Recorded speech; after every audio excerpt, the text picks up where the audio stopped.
I think there are many people who are high achievers who come to a point in their lives where maybe they've lost some of that mindfulness. And I think that a lot of what we do to get to that place challenges our ability to stay mindful, having to multitask all day, being sleep deprived, feeling tired, working very, very hard for many, many years. We know that that can deplete the ability to be cognitively focused. And so this is actually something you can do about that.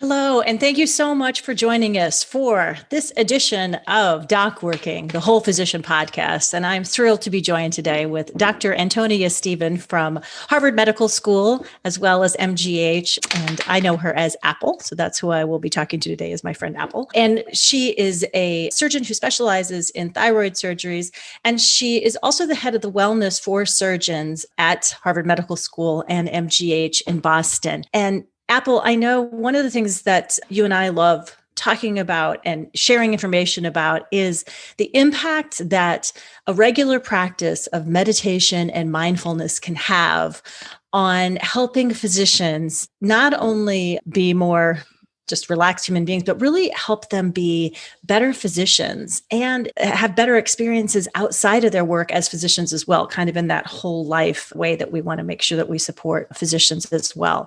So what is it that you're excited about now in terms of what we know about how a regular meditation practice and a mindfulness practice can support the work that physicians are doing in the world?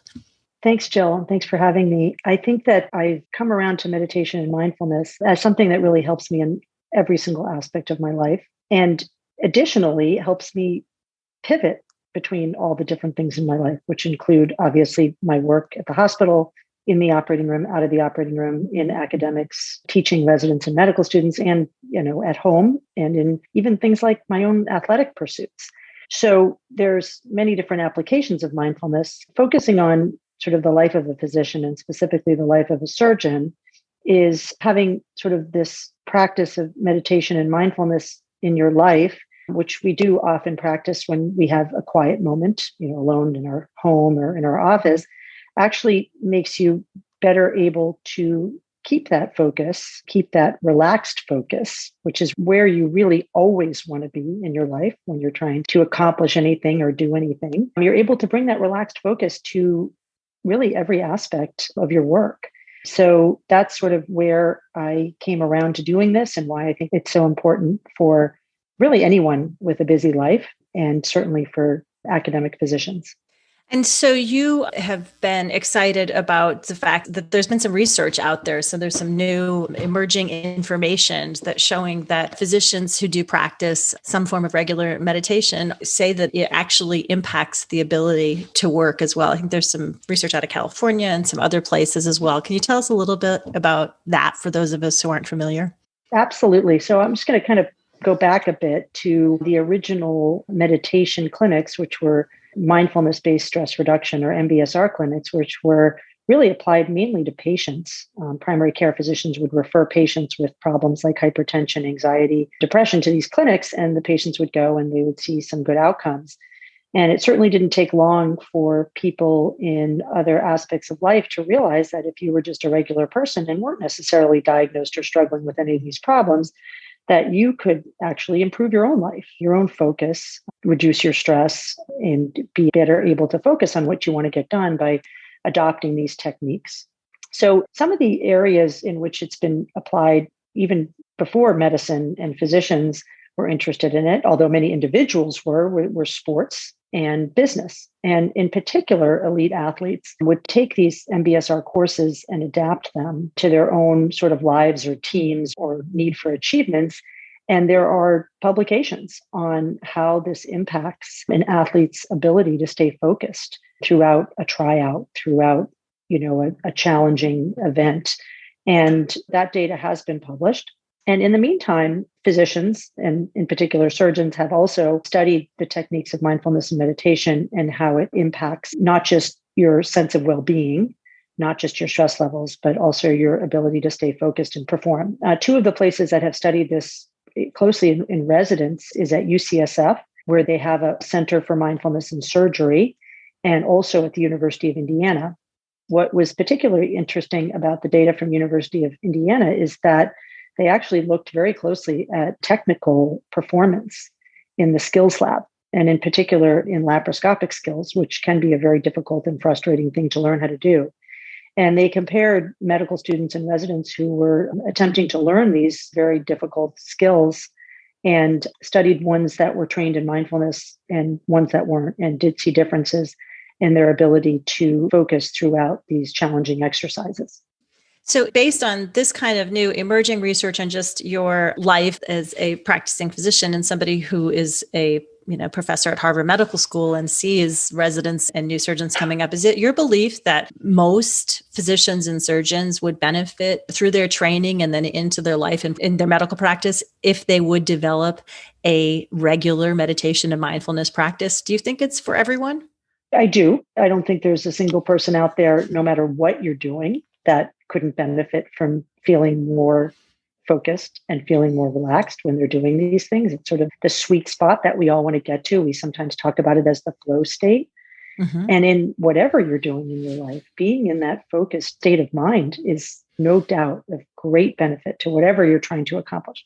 Whether you're trying to accomplish a difficult surgery, whether you're trying to run a meeting or have a conversation with a colleague, or whether you're confronting your angry teenager, being focused and present and relaxed is the absolute best way you can be. Now, keep in mind, Jill, that people do bring their own baseline of this to their lives. And there may be many people who are extremely mindful who don't practice meditation. And actually, my father was one of those people.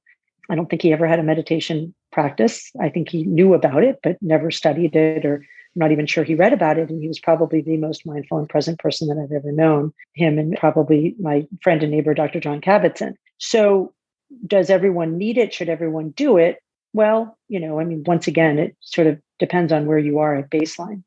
I think there are many people who are high achievers who come to a point in their lives where maybe they've lost some of that mindfulness. And I think that a lot of what we do to get to that place challenges our ability to stay mindful, having to multitask all day, being sleep deprived, feeling tired, working very, very hard for many, many years. We know that that can deplete the ability to be cognitively focused. And so this is actually something you can do about that.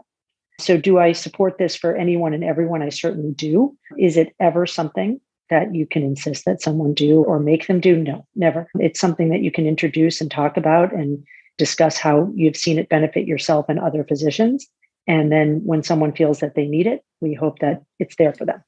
Yeah. And what kind of hesitations do you hear from your colleagues about this? It's like after you talk about it for a little while, it kind of feels like, well, that's sort of a no-brainer. Why wouldn't I want to do something that makes me more present and relaxed and focused and may even help me sharpen my skills to a degree? But what do you find are the obstacles or hesitations that show up for people that keep them from just becoming meditators or having a mindfulness practice in their life?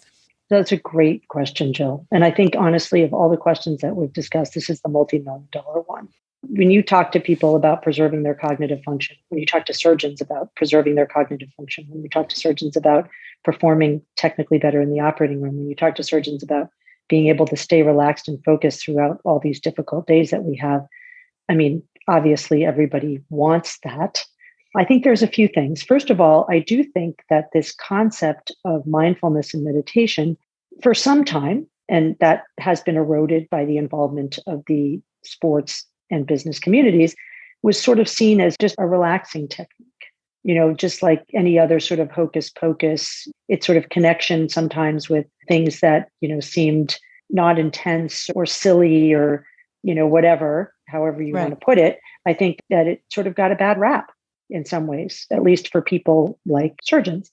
I think that has, if you really look at who's doing it and who's practicing it, like elite athletes and business leaders and CEOs, that really we're moving a little bit away from that. And I think that's great. But I think that's one thing that, oh God, another relaxation technique. Oh God, more burnout talk, more wellness talk. And so I think that if you really see this as a way to sort of improve your focus, and obviously it's a no-brainer, but I think it did get a little bit of a bad rap. We're moving a little bit away from that, which I think is great. So then let's just say that, you give a talk to a bunch of surgeons and you describe this and they actually do buy it, that they don't think it's hocus pocus, that they don't see themselves sitting on a cushion like a Buddhist or whatever, that they are interested in this. So then you get down to something that I read recently was called the knowing doing gap, which is when we know something is good for us. We know that it's incredibly important, and we know that it's going to have this incredibly positive impact on our life and our relationships and our families and how we are as a surgeon and how we are as a parent. But yet it's still so hard to find the time and commitment to do it, in the long term. And when I gave a talk, I was with you, one of the residents, and I will tell you that the younger generation of surgeons are way more interested in this than ever before. He raised his hand and he said, my wife meditates every single day and it really helps her. And she's trying to get me to do it. And he also, as I would assume, believed what I said. So he believed in the fact that this was really going to help him. He said, but when I wake up, in the morning and I got all these emails, I got to stroll through my emails. And so how can I take 10 minutes when I have to answer 2 or 3 emails? So, I came a little bit back at him and said, look, I said, I just told you that this technique is going to preserve your cognitive function over time. And you're telling me that answering 1 or 2 emails is more important.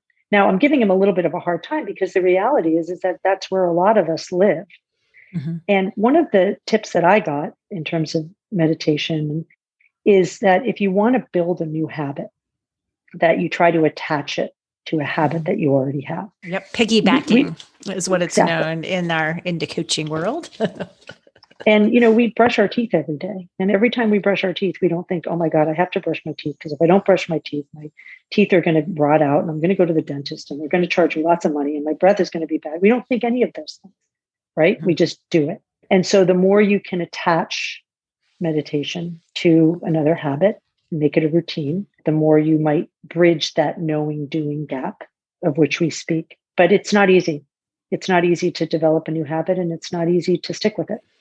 Yeah, that's a great point. And in my experience of working with physicians, there can be some perfectionism that comes into, I say that with my tongue in my cheek, not that there can be some perfectionism. There is almost always some perfectionism with thinking they're going to try something new. And so I'll say, have you thought about adding meditation or mindfulness and talk about the benefits of it? And their immediate concern is, well, now I've got to go, to a 6-day meditation retreat or read 3 books to figure out how to get it on perfectly. And so I love how you kind of reminded us that the more that we can systemize things in our lives, it's kind of like being able to start riding your bike on the downhill a little bit when you attach it or piggyback that habit to something you're already doing. So that's an incredible, helpful way for us to begin to think about starting a new habit.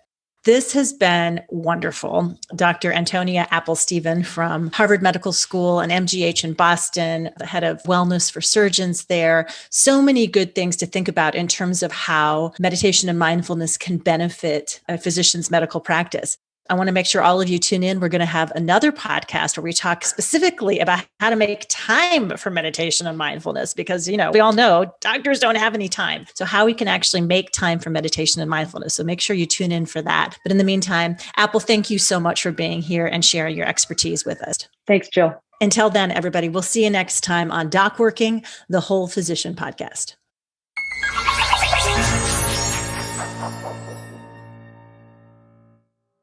Hello, and thank you for listening. This is Amanda Taryn. I'm the producer of the DocWorking podcast.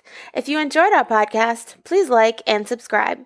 We would also love it if you checked out our website, which is docworking.com. And you can also find us on YouTube, Facebook, Twitter, and on Instagram. On Instagram, we are DocWorking1, and that is with the number 1. When you check us out on social, please let us know what you would like to hear on the podcast. Your feedback really means a lot to us. And if you're a physician with a story you'd like to tell, please reach out to me at amanda@docworking.com to apply to be on the podcast. Thank you again, and we look forward to talking with you on the next episode of DocWorking, the Whole Physician Podcast.